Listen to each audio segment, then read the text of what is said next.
তাদের মর্যাদা কত বেশি কোরআন হাদিসের আলোকে অনেকবার আমি বলেছি, আজকেও একটু বলে নিই, যাতে করে ভবিষ্যতে কখনো যদি এই সুযোগ আমাদের সামনে আসে সুবহানাল্লাহ আলহামদুলিল্লাহ এই বাক্যগুলো পড়ার কার্পণ্যতা না করে মন উজাড় করে আল্লাহ পাকের তাসবিহ এবং জিকিরগুলো যেন আমরা আদায় করতে পারি। সাইয়্যিদুনা ইব্রাহিম আলাইহিস সালাতু ওয়াস সালাম, যিনি আমাদের নবী করিম সাল্লাল্লাহু আলাইহি ইসলামের পূর্বপুরুষ, যার বংশধর থেকেই আমাদের আখির জামানার পয়গম্বর এসেছেন, যার স্মৃতিকে কিয়ামত পর্যন্ত জীবিত রাখার জন্য আল্লাহ পাক ইসলামের অনেক অনেক হুকুম ইসলাম ধর্মেও বহাল রেখে দিয়েছেন। যেমনটা আমরা যখন কোরবানি করি, গরু জবাই করি অথবা খাসি জবাই করি, সাহাবায়ে কেরাম জিজ্ঞেস করছিলেন একদা বিশ্বনবী মুহাম্মদ সাল্লাল্লাহু আলাইহি ওয়াসাল্লামকে, মা হাদিহিল আদাহিয়্যু ইয়া রাসূলুল্লাহ, হুজুর আমরা যে প্রতি বছর এই কোরবানি করি, এই জবাই করি, এগুলা কি, কিসের জন্য করি? তো নবী করিম সাল্লাল্লাহু আলাইহি সাল্লাম বলছিলেন, সুন্নাতু আবিকুম ইব্রাহিম, এটা তোমাদের পূর্বপুরুষ, তোমাদের জাতির পিতা হযরত ইব্রাহিম আলাইহিস সালাতু ওয়াস সালামের সুন্নাহ। সুবহানাল্লাহ। এই ধরনের অনেক কিছু আছে। আমরা যারা হজ করতে যাই, মাকাম ইব্রাহিম আজও বিদ্যমান, সেখানে প্রতিবার তোয়াফ 7টা চক্কর তোয়াফ শেষ করে আমরা মাকাম ইব্রাহিমের সুজা পাশে 2 রাকাত করে নামাজ পড়ি। এটা কার হুকুম?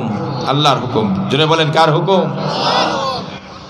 তো এইভাবে ইব্রাহিম আলাইহিস সালাতু ওয়াস সালামের সঙ্গে গোটা মুসলিম জাতির একটা আধ্যাত্মিক সম্পর্ক এবং নিসবত আছে না নাই? সেই ইব্রাহিম আলাইহিস সালাতু ওয়াস সালাম বাইতুল মামুরে, সুজা বাইতুল্লাহর উপরে আকাশে আরেকটা মসজিদ আছে, যেই মসজিদটার ফেরেশতাদের ইবাদতের জায়গা। সুবহানাল্লাহ। নবী করিম সাল্লাল্লাহু আলাইহি সাল্লাম বলেন, বাইতুল মামুরে প্রতিদিন 70,000 ফেরেশতা আল্লাহর গোলামি করার জন্য আসে। যারা একবার আল্লাহর ইবাদত করতে পারে ওই মসজিদে, কিয়ামতের আগ পর্যন্ত আর দ্বিতীয়বার সুযোগ পায় না। কত মানুষ, কত ফেরেশতা আল্লাহর ইবাদত করে। ওয়ালিল্লাহি জুনুদুস সামাওয়াতি ওয়াল আরদ, আসমান জমিনে আল্লাহর সৈনিক সেনাবাহিনী, অভাব নাই। ওয়ামা ইয়ালামু জুনুদা রাব্বিকা ইল্লা হু, আর আল্লাহ ছাড়া কেউ জানে না কত বেশি ফেরেশতা আর কত বেশি সৈনিক আল্লাহর আছে। সুবহানাল্লাহ। নবীজি বললেন, একদল ফেরেশতা শুধু দাঁড়িয়ে ইবাদত করছে, আরেক দল ফেরেশতা রুকু অবস্থায় আল্লাহর তাসবিহ আর জিকির করছে, আরেক দল সেজদায় লুটিয়ে পড়ে আল্লাহর গোলামি করছে, আরেক দল বসে বসে করছে। 4 ক্যাটাগরিতে ফেরেশতারা আল্লাহর গোলামি করে যাচ্ছে। যেই মুমিন মুসলমানরা একটা নামাজ মাত্র ধরতে পারবে, একই নামাজে দাঁড়ানো, রুকু, সেজদা এবং বৈঠক আছে, এক নামাজ আদায় করার সাথে সাথে গোটা ফেরেশতা জাতির ইবাদতের তুল্য হয়ে যায়। সেই মসজিদে সাইয়্যিদুনা ইব্রাহিম আলাইহিস সালাতু ওয়াস সালাম হেলান দিয়ে বসে আছে বাইতুল মামুর। নবী করিম সাল্লাল্লাহু আলাইহি সাল্লাম যখন মেরাজে গেলেন, গিয়ে দেখলেন হযরত ইব্রাহিম আলাইহিস সালাতু ওয়াস সালাম হেলান দিয়ে বসে আছেন মসজিদে। সুবহানাল্লাহ বলি। বাপ বেটার মিলন হয়ে গেল। খুশি না বেজান? কথা বলেন না। ইব্রাহিম আলাইহিস সালাতু ওয়াস সালাম, মিল্লাত আবিকুম ইব্রাহিম, তোমাদের পূর্বপুরুষ, তোমাদের পিতা ইব্রাহিমের মিল্লতের উপরে আমরা চলছি। তো ছেলে গেছেন, বাবা বসা, তো বাবা ছেলেকে সম্ভাষণ জানাচ্ছেন, শুভেচ্ছা মারহাবা জানাচ্ছেন, বলছেন মারহাবান লি ইবনে সালেহ। ইব্রাহিম আলাইহিস সালাম নবী মুহাম্মদ সাল্লাল্লাহু আলাইহি ওয়াসাল্লামকে বলেন, আমার সৎপুত্র, আমার সোনার পুত্র মুহাম্মদের জন্য আমার পক্ষ থেকে শুভেচ্ছা। সুবহানাল্লাহ। এই মিয়া বাবার থেকে কোনো সময় ছেলে বড় হয়ে যায়, তখন তাকে সম্ভাষণ জানাইতে হয়। হযরত আব্বাস রাদিয়াল্লাহু তাআলা আনহু, ওনাকে একদিন জিজ্ঞেস করলেন একজন লোক, যে আব্বাস, আপনি হলেন চাচা আর মুহাম্মদ হলো ভাতিজা, আপনি চাচা, বয়সে বড়, পদাধিকারে বড়, আর মুহাম্মদ ভাতিজা, কিন্তু আমার জানার ইচ্ছা হলো আপনি বড় না মুহাম্মদ সাল্লাল্লাহু আলাইহি ওয়াসাল্লাম বড়? প্রশ্ন কঠিন কিনা? আব্বাস রাদিয়াল্লাহু তাআলা আনহু বললেন, এ বেটা কি প্রশ্ন করলি, আমি বড় না মুহাম্মদ সাল্লাল্লাহু আলাইহি ওয়াসাল্লাম বড়? তিনি অত্যন্ত সুন্দর চমৎকার জবাব দিলেন, আনা আকবারু মিনহু সিন্নান ওয়া হুয়া আকবারু মিন্নি ইলমান ওয়া রুতবাতান। আল্লাহু আকবার।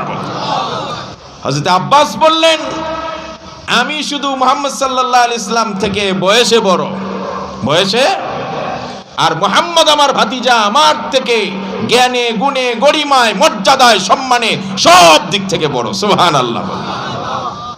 আনা আকবারু মিনহু সিন্নান ওয়া হুয়া আকবারু মিন্নি রুতবাতান ইলমান দারাজাতান, যা বলেন সর্বদিক থেকে মুহাম্মদ সাল্লাল্লাহু আলাইহি সাল্লাম বড়। তো যেহেতু মুহাম্মদ সাল্লাল্লাহু আলাইহি সাল্লাম সর্বশ্রেষ্ঠ নবী, সকল নবী রাসূলগণের ইমাম, ইমামুল মুরসালিন তাকে বলা হয়, বাইতুল মাকদাসে তিনি সমস্ত নবীদেরকে পিছনে রেখে মুক্তাদি বানিয়ে ইমামতি করেছেন। সেই জন্য মুহাম্মদ সাল্লাল্লাহু আলাইহি সাল্লামের মর্যাদা সবার চাইতে বেশি। যেহেতু ছেলে বড় হয়ে গেছে, এখন বাবা সম্ভাষণ জানাচ্ছে, মারহাবান লি ইবনি সালেহ, হে আমার সুপুত্র, তোমাকে আকাশ মণ্ডলীতে শুভেচ্ছা, স্বাগতম, সম্ভাষণ। সুবহানাল্লাহ। এরপরে ইব্রাহিম আলাইহিস সালাতু ওয়াস সালাম অত্যন্ত গুরুত্বপূর্ণ একটি কথা বললেন। মুহাম্মদ সাল্লাল্লাহু আলাইহি সাল্লামকে বললেন, তোমার উম্মতের যারা জান্নাতে যেতে চায়, যাদের মনের ভিতরে তামান্না আছে, আল্লাহর কাছে আমরা জান্নাত চাই, কারা কারা আল্লাহর কাছে জান্নাত চান, জান্নাতে যেতে চান, হাত উঠান। লিল্লাহি তাকবীর। কোন জান্নাতে যেতে চান? কোন দেখি, কোনটা যেতে চান? বলেন না জোরে। নবী করিম সাল্লাল্লাহু আলাইহি সাল্লাম বলছেন, ইদা সাআলতুমুল্লাহাল জান্নাহ ফাসআলুহুল জান্নাতাল ফিরদাউস ফাইন্নাহা আলাল জান্নাহ। নবীজি বলেন, তোমরা যদি কখনো আল্লাহর কাছে জান্নাত চাও, তাহলে বড়টা চাইবা, জান্নাতুল ফিরদাউস চাবে, কারণ এটা সর্বোচ্চ জান্নাত, যেই জান্নাত থেকে সমস্ত জান্নাতে নহর আর ঝর্ণা প্রবাহিত হয়। সুবহানাল্লাহ। এজন্য আমরা সবাই আল্লাহর কাছে জান্নাতুল ফিরদাউস কামনা করছি। আল্লাহ আমাদের সবাইকে জান্নাতুল ফিরদাউস দিন। সকলে বলছে আমিন। হযরত ইব্রাহিম আলাইহিস সালাতু ওয়াস সালাম বললেন, নবী মুহাম্মদ সাল্লাল্লাহু আলাইহি সাল্লাম, তোমার উম্মতের যারা জান্নাতে যেতে চায়, তাদেরকে বলে রেখো, তারা জান্নাতে যাওয়ার আগে যেন দুনিয়া থাকতেই জান্নাতে বেশি বেশি করে গাছ লাগায়। জান্নাতে বাড়ি পাবে, বিশাল বিশাল বাগান যেন তৈরি করে যায়, দুনিয়া থাকতেই যেন জান্নাতের বাড়ির গাছ লাগিয়ে যায়। নবীজি সাল্লাল্লাহু আলাইহি সাল্লাম বললেন, আব্বাজি, দুনিয়া থাকা অবস্থায় জান্নাতে গাছ লাগাবে কি করে? আবার ইব্রাহিম আলাইহিস সালাতু ওয়াস সালাম বললেন, তোমার উম্মতদেরকে বলবা বেশি করে সুবহানাল্লাহ, আলহামদুলিল্লাহ, আল্লাহু আকবার পড়বে। যতবার সুবহানাল্লাহ, যতবার আলহামদুলিল্লাহ, ততটা গাছ তার পক্ষ থেকে, আল্লাহর পক্ষ থেকে তার জন্য লাগিয়ে দেওয়া হবে। যদি দুনিয়া থাকতে 5 কোটি বার সুবহানাল্লাহ পড়তে পারেন, তাহলে 5 কোটি গাছ জান্নাতে আপনার নামে বরাদ্দ হয়ে যাবে। এরপরও সুবহানাল্লাহ বলে না জাতি? আরো জোরে কোন? আপনার জান্নাতটা কত বড় হবে জানেন? একটা গাছের, আমি তো ভাই বলি, নবীজি সাল্লাল্লাহু আলাইহি সাল্লাম বলছেন জান্নাতি গাছটা কত বড়, এর শাখা প্রশাখা কতটা বিস্তীর্ণ। যদি জান্নাতের একটা ঘোড়াকে ওই গাছের নিচে ছেড়ে দেওয়া হয়, আর রাত নাই, দিন নাই, রেস্ট নাই, বিরামহীন যদি ওই জান্নাতি ঘোড়া দৌড়াইতে থাকে, শুধুমাত্র ওই গাছের ছায়া অতিক্রম করতে কতদিন লাগবে? বিশ্বনবী সাল্লাল্লাহু আলাইহি সাল্লাম বলেন, সুবহানাল্লাহ জমিন একবার পড়ার সাথে সাথে তোমার জন্য যেই গাছটা জান্নাতে লাগবে, ওই গাছটা এত বড় হবে, এত বিস্তীর্ণ হবে, এত শাখা প্রশাখা হবে, জান্নাতি গাছের ছায়া অতিক্রম করতে ওই ঘোড়াকে 500 বছর সময় লেগে যাবে। 500 বছর সময় লাগবে এত বড় গাছ। একবার সুবহানাল্লাহ, আবার বলেন। এজন্য সুযোগ আসলে সুবহানাল্লাহ কম বলবো না বেশি বলবো? আর জোরে বলেন, বেশি বলবো। সুপ্রিয় ভাইরা, সূরাতুন নিসার একটি আয়াত আপনাদের সামনে পেশ করছি, আর সহিহ বুখারীর একটি হাদিস আপনাদের সামনে উল্লেখ করেছি।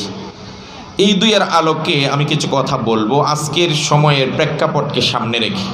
বাংলাদেশ নতুন করে আমরা সংস্কার করার জন্য, সাজানোর জন্যে আমরা সকলেই আপ্রাণ চেষ্টা করে যাচ্ছি। সরকার মহোদয়ের পক্ষ থেকে বলা হচ্ছে যে আমরা বাংলাদেশকে সংস্কার করতে চাই, যেখানে যেখানে সমস্যা আছে এটাকে বিদূরিত করে নতুন বাংলাদেশ সাজাইতে চায়। সুযোগ এসেছে, বর্তমান একটা বিপ্লবের সময়। আপনারা গতকালকেই নিউজ পেয়েছেন, শুধু 17 আর 15 বৎসরের স্বৈরতন্ত্র নয়, পৃথিবীর মানুষ এখন সংগ্রামী, বিপ্লবী হয়েছে, প্রতিবাদী হয়েছে, যে কারণে 53 বৎসরের সেই স্বৈর শাসক, সিরিয়ার স্বৈর শাসককে সেই দেশের মুক্তিকামী, গণতন্ত্রকামী এবং ইসলাম প্রেমিক জনতা উৎখাত করে পালাতে বাধ্য করেছে। কথা বলে ঠিক কিনা? এই স্রোতধারা যদি প্রবাহমান থাকে, ইনশাআল্লাহ আমরা আশা করতে পারি সারা বিশ্বে ইসলামের ফুবিয়া, ইসলামের বাতাস আল্লাহ পাক চালু করবেন। যেখানেই জুলুম সেখানেই আন্দোলন, আর সেখানেই তাদেরকে পালাইতে বাধ্য করা হবে। কথা বলেন ঠিক কিনা? একটা দেশ কি কি কাজ সংস্কার করা যায়? নবী করিম সাল্লাল্লাহু আলাইহি ওয়াসাল্লাম ছোটবেলা থেকেই গোটা আরবকে সংস্কারে হাত দিয়েছিলেন। নবী করিম সাল্লাল্লাহু আলাইহি ওয়াসাল্লামের বয়স যখন 17 বছর, মোটামুটি কৈশোর, ওই সময় নবীজি সংস্কার শুরু করছেন। নবীজি কি কি কাজ করছেন তখন, সেই কথাটা নবীজির আপন স্ত্রী, সবচেয়ে প্রিয়তমা স্ত্রী খাদিজাতুল কুবরা রাদিয়াল্লাহু তাআলা আনহা সুন্দরভাবে ব্যক্ত করেছেন যে নবীজি ওহী আসার আগ পর্যন্ত কি কি কাজ করছে। নবীজির কাছে ওহী আসছেন 40 বছর বয়স। দীর্ঘদিন হেরা গুহায় ধ্যানে মগ্নে থাকার পরে হঠাৎ একদিন জিবরাইল আলাইহিস সালাতু ওয়াস সালাম আসলেন হেরা গুহায়। অনেক উঁচা হেরা গুহা, যারা মক্কা মদিনায় গেছেন দেখছেন, বিশাল উঁচা। হযরত জিবরাইল আলাইহিস সালাতু ওয়াস সালাম এসে বিশ্বনবী সাল্লাল্লাহু আলাইহি ওয়াসাল্লামকে বললেন, ইকরা ইয়া মুহাম্মদ, তুমি পড়ো মুহাম্মদ, তুমি পড়ো। নবীজি কি বললেন? মা আনা বিকারিন, আমি তো পড়তে জানি না। হুজুর সাল্লাল্লাহু আলাইহি ওয়াসাল্লাম যখন বলেন আমি পড়তে জানি না, হযরত মুহাম্মদ সাল্লাল্লাহু আলাইহি ওয়াসাল্লাম বলেন ফাগাত্তানি, জিবরাইল আলাইহিস সালাম আমাকে ধরে চাপ দিছে, ছেড়ে দিছেন। এরপরে আবার বলছেন ইকরা ইয়া মুহাম্মদ, দ্বিতীয়বার আবার আমাকে চাপ দিছেন। আমি বললাম মা আনা বিকারিন, আমি পড়তে পারি না। ফাগাত্তানি সানিয়া, আমাকে দ্বিতীয়বার চাপ দিয়েছেন। আবার বলেছেন ইকরা, আমি বলছি মা আনা বিকারিন, আমি পড়তে জানি না। ফাগাত্তানি সালিসা, তৃতীয়বার আমাকে চাপ দিছেন বুকের সাথে। এরপরে জিবরাইল বুঝছেন খালি পড়তে কইলেই মুহাম্মদ পড়বে। কথা বলেন না? কোন আজে বাজে পড়া মুসলমান পড়তে পারে? অর্থহীন পড়া পড়তে পারে? কথা বলেন? শিক্ষণীয় পড়া ছাড়া আজে বাজে পড়া মুসলমান পড়তে পারে না।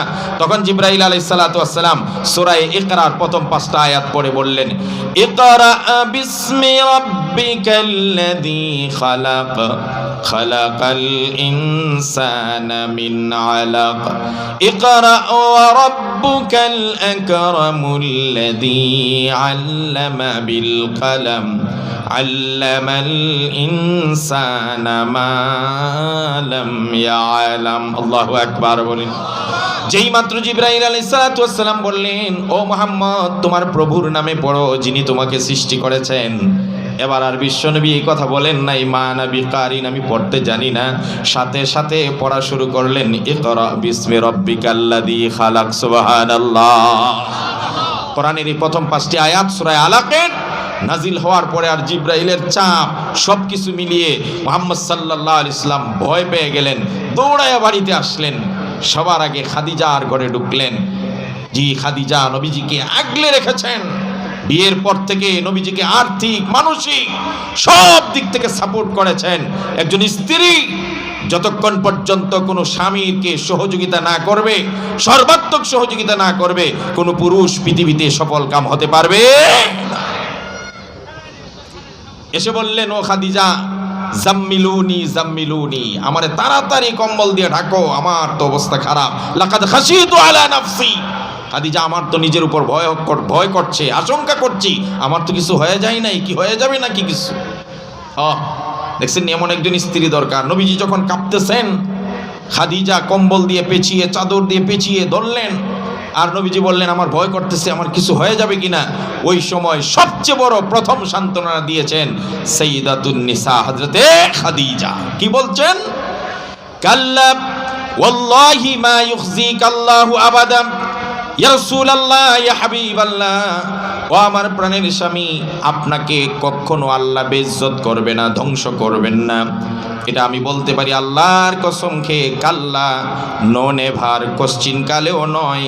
ওয়াল্লাহি মা ইউখজিকাল্লাহু আবাদা, আপনাকে আল্লাহ কখনো বেইজ্জত আর রসওয়া করবেন না। হযরত খাদিজা প্রথম বললেন, হতেই পারে না, আপনি ধ্বংস হতে পারেন না। আপনার মতো ভালো মানুষ ধ্বংস হবেন কেন? কারণ আমি গোটা বিয়ের পর থেকে ওহির আগ পর্যন্ত আপনাকে অবজারভেশন করেছি, আপনাকে দেখেছি, আপনার প্রতিটি পদক্ষেপ, প্রতিটি কাজ, প্রতিটি কথা আমি অবলোকন করেছি। আপনি কি কি ভালো কাজ করছেন আমার তো একেবারে নোট করা, মার্কিং করা। এত ভালো কাজ যিনি করতে পারেন তাকে আল্লাহ কখনো ধ্বংস করবে, ইজ্জত করবেন না।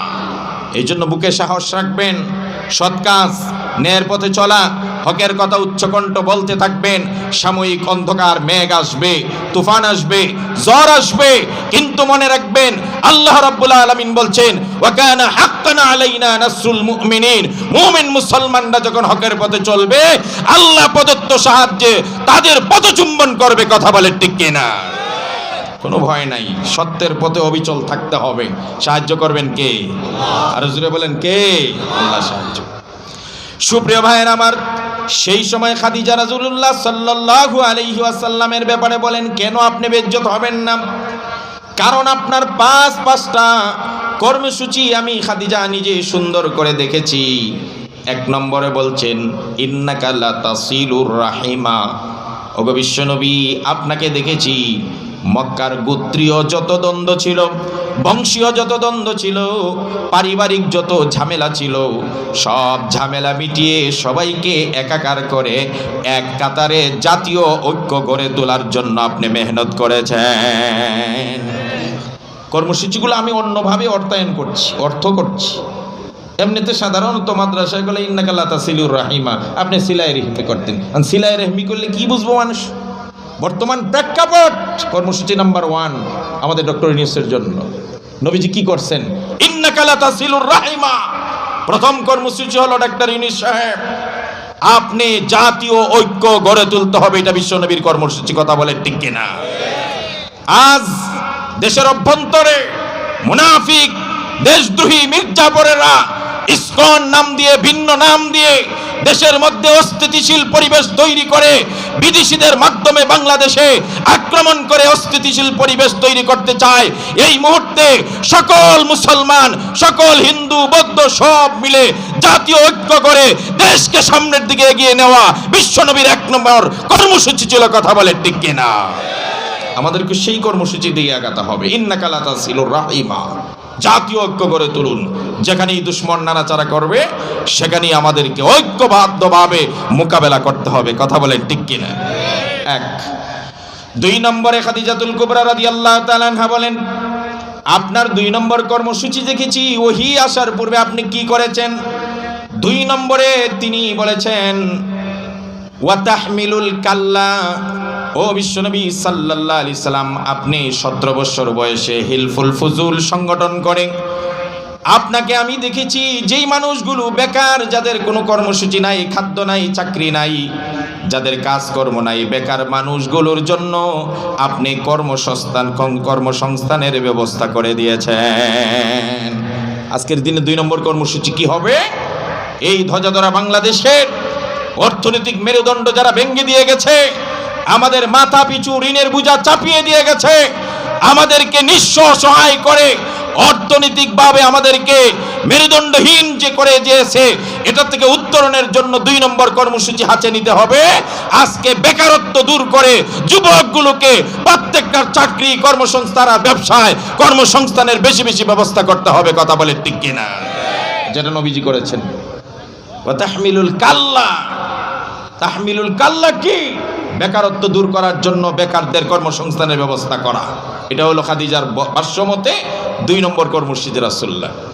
3 নম্বরে বিশ্বনবী সাল্লাল্লাহু আলাইহি সাল্লামের ব্যাপারে সাইয়্যিদাতুন নিসা হযরত খাদিজাতুল কুবরা বলেন, ওয়া তাকসিবুল মা'দুমা, ইয়া রাসূলুল্লাহ, ইয়া হাবিবাল্লাহ, 17 বছরে হিলফুল ফুজুল সংগঠন করে আমি দেখেছি আরবের গোত্রে গোত্রে ঘুরেছেন, ঘরে ঘরে গিয়েছেন, দাঁড়ে দাঁড়িয়ে গিয়েছেন। যেই মানুষগুলোর অন্নের ব্যবস্থা নাই, খাদ্যের ব্যবস্থা নাই, এই অন্নহীন খাদ্যহীন মানুষগুলোকে খুঁজে খুঁজে আপনি নিজ দায়িত্বে তাদের খাদ্যের ব্যবস্থা করে দিয়েছেন। 3 নম্বর কর্মসূচি ডক্টর ইউনূস সাহেবের জন্য। আপনাদের জন্য এখন 3 নম্বর কর্মসূচি হলো, আপনি সারা বাংলাদেশে চুরি ডাকাতি যদি বন্ধ করতে হয়, যদি ক্রাইম বন্ধ করতে হয়, সুদ বন্ধ করতে হয়, ঘুষ বন্ধ করতে হয়, তাহলে ক্ষুধাহীন ক্ষুধার্ত মানুষগুলোর পাশে লিস্ট করেন। অন্নহীন বস্ত্রহীন পথের মধ্যে পড়ে থাকা শুয়ে থাকা মানুষগুলোর লিস্ট করে করে রাষ্ট্রীয় ভাণ্ডার থেকে তাদের খাদ্যের ব্যবস্থা করেন।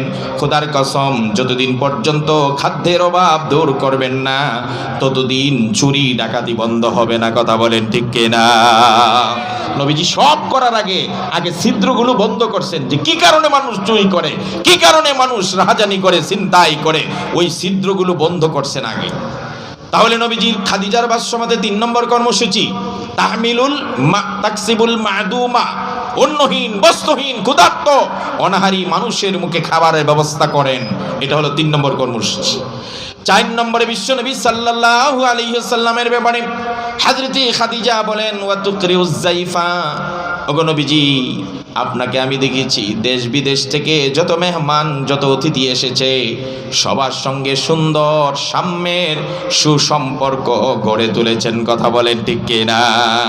এটা কি খালি মেহমানের ব্যাপারে বলছে? গত কয়েকদিন আগে আমাদের প্রধান উপদেষ্টার আহ্বানে যখন সমস্ত রাজনৈতিক দলরা গেছেন সেখানে জাতীয় ইস্যু নিয়ে আলোচনা করার জন্যে, তখন তাদের অন্তর্ভুক্ত একজন ছিলেন আল্লামা মামুনুল হক, আমাদের যুবকদের হৃদয় স্পন্দন। আমি হুজুরের সামান্য সময়ের ইন্টারভিউটা শুনেছি, সাংবাদিকরা বলছেন আপনারা কি বিষয়ে আলোচনা করলেন, তো সেই কথাগুলোর মধ্যে একটা গুরুত্বপূর্ণ পয়েন্ট ছিল খাদিজার পয়েন্টটা। আল্লামা মামুনুল হক বলেছেন, আমরা প্রধান উপদেষ্টা সহ উপদেষ্টাদেরকে সরকারকে পরামর্শ দিয়েছি, ভারত যেভাবে আগ্রাসী মনোভাব নিয়ে আজকে বাংলাদেশের উপর বিভিন্নভাবে পায়তারা করছে, অস্থিতিশীল পরিবেশ করার জন্যে আপনি বহির্বিশ্বের সকল রাষ্ট্রদূতদের সঙ্গে, রাষ্ট্রপ্রধানদের সাথে সুসম্পর্ক গড়ে তুলুন।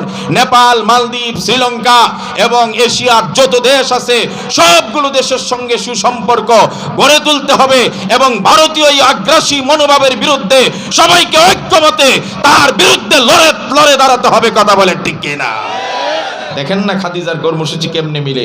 4 নম্বর কর্মসূচি বলছেন, সমস্ত দেশ বিদেশি যত অতিথি আছে, রাষ্ট্র আছে, প্রতিবেশী দেশ আছে, সবার সঙ্গে একটা সুসম্পর্ক বজায় রাখতে হবে। কয়টা হলো? 4টা। 5 নম্বরে বিশ্বনবী সাল্লাল্লাহু আলাইহি ওয়াসাল্লামের ব্যাপারে হযরতে খাদিজাতুল কুবরা রাদিয়াল্লাহু তাআলা আনহু বলেন, 5 নম্বরে নবী গো, আপনাকে দেখেছি ওয়া তুইনু আলা নওয়াইবিল হক। ইয়া রাসূলুল্লাহ, ইয়া হাবিবাল্লাহ, যেই সমস্ত যুবকরা পথহারা হয়ে গিয়েছিল, বিভিন্ন নেশায় পড়ে, জিনার পড়ে, জুয়া খেলার পিছনে পড়ে, সামাজিক ব্যাধিগুলো যা আক্রান্ত করেছে যুব সমাজকে, এই যুব সমাজ, পথহারা যুব সমাজকে আপনি ধরে ধরে পথের সন্ধান দিয়েছেন। এটা ছিল আপনার 5 নম্বর কর্মসূচি। সুতরাং বাংলাদেশকে যদি সংস্কার করতে হয়, গুরুত্বপূর্ণ অন্যতম একটা কর্মসূচি হলো যুব সমাজ থেকে মদকে উঠিয়ে দিতে হবে, জুয়াকে উঠিয়ে দিতে হবে, সুদ ঘুষের সাম্রাজ্য ভেঙে দিতে হবে। যারা সুদ ঘুষের সাম্রাজ্য করে, যারা আজকের দিনে ব্যাংকগুলোকে লুট করেছে, শেয়ার বাজারকে ধ্বংস করেছে, এই সকল সব সিন্ডিকেটকে ভেঙে দিয়ে মদ আর জিনা বেবিচার সব সাম্রাজ্য ভেঙে দিতে হবে, তবেই ইনশাআল্লাহ বাংলাদেশ সংস্কার হয়ে যাবে। কথা বলেন ঠিক কিনা? ইয়া রাসূলুল্লাহ, আপনার 5 নম্বর কর্মসূচিটাও ছিল চমৎকার। আজকে সামাজিক ব্যাধি বললে হবে না, মরণ ব্যাধির মতো আক্রান্ত হচ্ছে আমাদের যুব সমাজ। শিশু থেকে নিয়ে, যুবক থেকে নিয়ে বৃদ্ধ পর্যন্ত প্রত্যেকেই মদ আর নেশার পিছনে গুড় করে সব মান ইজ্জত, সামাজিক যত শৃঙ্খলা আছে সব ভেঙে দিচ্ছে। আজকে এই নেশার কারণে গোটা বাংলাদেশ আজ একটা চরিত্রহীন জাতি হয়ে যাচ্ছে। অথচ পার্লামেন্ট থেকে বারবার বিভিন্ন অজুহাত দিয়ে মদের লাইসেন্স দেওয়া হয়। আমি বলছি না একদিনেই মদ সব টোটাল বন্ধ করে দেন, এটা ইসলামেরও রীতি না। যতদিন পর্যন্ত ইসলামী খেলাফা কায়েম না হবে ততদিন একদিনে সব মদ বন্ধ করলে হবে না। তবে ধীরে ধীরে মদ আর নেশার এই মারাত্মক বেদিকে সমাজ আর দেশ থেকে উৎখাত যদি না করা হয় তাহলে আমাদের যুব সমাজের চরিত্র রক্ষা করা যাবে না। চুরি ডাকাতি আর ক্রাইম আর সন্ত্রাসী বন্ধ হবে। এই 5টা কর্মসূচি ছিল প্রাথমিক সফর কর্মসূচি। নবী করিম সাল্লাল্লাহু আলাইহি সাল্লাম এই 5টা কর্মসূচি করেছেন। সুতরাং আজকের বাংলাদেশকে সংস্কার করতে হলে প্রথম 5টা কর্মসূচি বাস্তবায়ন করতে হবে। যেদিন থেকে কোরআন নাজিল হয়ে গেল এরপর থেকে বিশ্বনবী সাল্লাল্লাহু আলাইহি সাল্লাম কোরআন দ্বারা সারা পৃথিবী শাসন করেছে, সারা পৃথিবীর মানুষকে বুঝিয়েছে কোরআন হলো সংস্কারের কেন্দ্রবিন্দু।